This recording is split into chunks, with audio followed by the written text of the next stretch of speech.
যে কাট্টলে যদি একটা শিক্ষিত যুবক, শিক্ষিত বেকার যুবক থাকলে ওর জন্য কিছু একটা করার সর্বাত্মক চেষ্টা আমি করে যাব।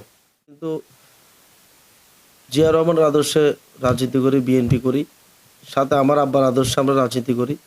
আমার আব্বার একটাই টার্গেট, আমার আব্বা বিগত দিনে ফ্যাসিস্ট সরকারের আমলে আমার আব্বা বিএনপি থেকে বাংলা জাতীয় দল থেকে কাউন্সিলর নির্বাচন করে।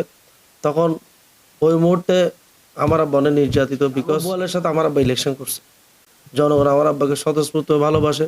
আর আমাদের কাট্টলির 10 নম্বর ওয়ার্ডে যারা শিক্ষিত বেকার যুবক আছে, আমার আব্বার একটা প্রতিশ্রুতি, সেটা হচ্ছে আমার আব্বা যদি ভবিষ্যতে যদি আপনার স্থানীয় নির্বাচন যখন হয়, যদি আমার আব্বা যদি দল থেকে যদি প্রার্থী নির্বাচিত হয়, আমার আব্বা যদি নির্বাচনের মাধ্যমে জনগণের স্বতঃস্ফূর্ত ভালোবাসার মাধ্যমে যদি আমার আব্বা কাউন্সিলর প্রার্থী হিসেবে নির্বাচন করে নির্বাচিত হয়, তাহলে কাট্টলিতে অন্তপক্ষে যারা শিক্ষিত যুবক আছে তাদের জন্য আমরা একটা চাকরির একটা ব্যবস্থা ইনশাল্লাহ আমরা করব। আমার পক্ষ থেকে আমার আবার যতটুকু সাধ্য আমরা চেষ্টা করবো অন্তত কাট্টলিতে যাতে শিক্ষিত বেকার সবসময় জনগণের পাশে আছি, কাট্টলিবাসীর পক্ষে আছি। এবং সবসময় যারা কাট্টলিবাসীর যারা দুস্থ ফ্যামিলি আছে, গরিব স্টুডেন্ট যারা পড়ালেখা করতে পারতেছে না, যারা কলেজে ভর্তি হতে পারতেছে না, একটা বই কিনতে পারতেছে না, চিকিৎসা করতে পারতেছে না, আমি আমার আব্বার পক্ষ হয়ে চেষ্টা করি আমি তাদেরকে আর্থিকভাবে সহায়তা করার, এবং করে আসতেছি, ইনশাল্লাহ আগামীতেও করব।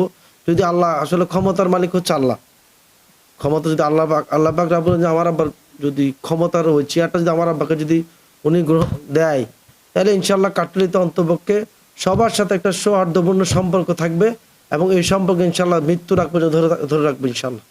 কোনো কারণে যদি আব্বা যদি ইলেকশনে যদি বিজয়ী হতেও না পারে, আমার অন্তপক্ষে আমাদের পক্ষ থেকে যে কাট্টলে যদি একটা শিক্ষিত যুবক, শিক্ষিত বেকার যুবক থাকলে ওর জন্য কিছু একটা করার সর্বাত্মক চেষ্টা আমি করে যাব। আমার আবার পক্ষ থেকে সেটা থাকবে। চেষ্টা করব ওই ব্যক্তির যতগুলা শিক্ষিত যুবক থাকবে ওদের জন্য একটা কর্মসংস্থানের ব্যবস্থা করে দিতে, আমার আবার প্রতিনিধি হোক আর না হোক, কারণ ক্ষমতা দেওয়ার মালিক আল্লাহ। যদি ক্ষমতা নাও দেয়, যদি বাংলা জাতীয় সরকার গঠন করে,